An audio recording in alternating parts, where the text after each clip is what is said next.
Good morning. On the 15th anniversary of Dee's passing, I thought I would read an excerpt from my book. This is probably one of the few times in my long association with Dee when I was absolutely, completely serious for once.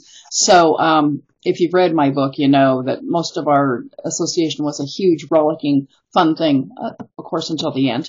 But this is a letter I wrote to him when he was just about to receive his star on the Hollywood Walk of Fame. So here we go. Sue Keenan, Dee's fan club president, had surreptitiously asked her club members to send Dee cards and notes of congratulations for his upcoming star ceremony on the Walk of Fame, scheduled for December 18th that year, 1991, so she could send them to him and Carolyn as part of the year's anniversary package. Carolyn called to tell me how choked up Dee was by the sentiments expressed therein from all the fans who had responded to Sue's request. The card that I had sent Dee read, "Great men may be among us, but none compared to you." I had taped a few small photos of Dee and me, and Dee and Carolyn inside the card, and then written, "Congratulations on your star, and for remaining the wonderful person you are. Love, Chris." On the empty inside-facing page, I had quoted the trailer from Star Trek VI. They have been our guides, our protectors, and our friends.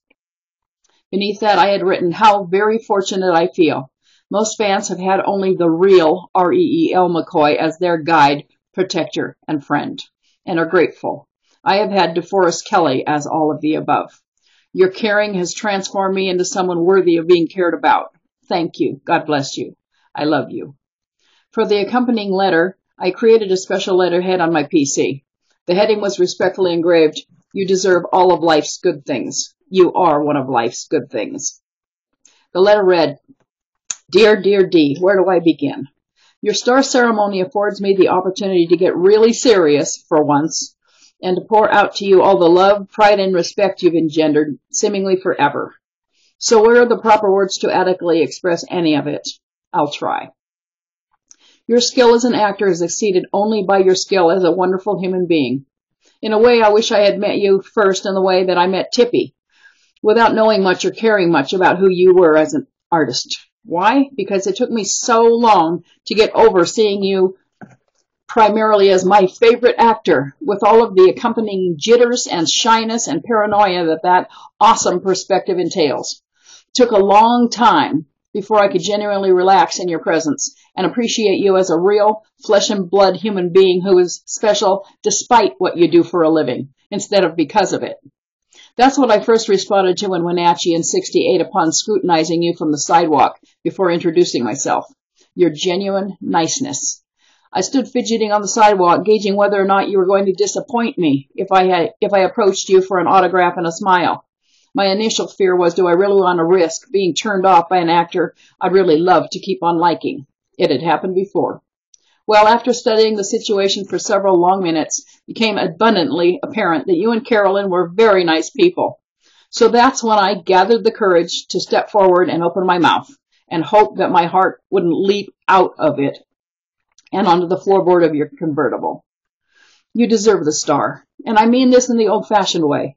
You deserve the star to the degree for which stars were originally bestowed, not in the way they are too often awarded nowadays, as a publicity gimmick.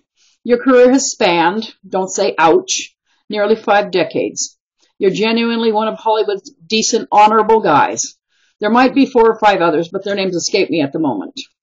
You do good deeds quietly, which makes them even gooder, because they're not done for the sake of publicity. You're a gentleman star who's an accomplished and convincing badass only in the movies. You meet, exceed, and annihilate the criteria for being awarded an old-fashioned star. In fact, I can easily envision you being named Man of the Year. No problem, no exaggeration, no stretch of the imagination. I think the Creator, the real big bird of the galaxy, delights in you and sees you in the same way he sees Yosemite or a healthy new bud on a rose bush, as a damn fine piece of workmanship, if he does say so himself.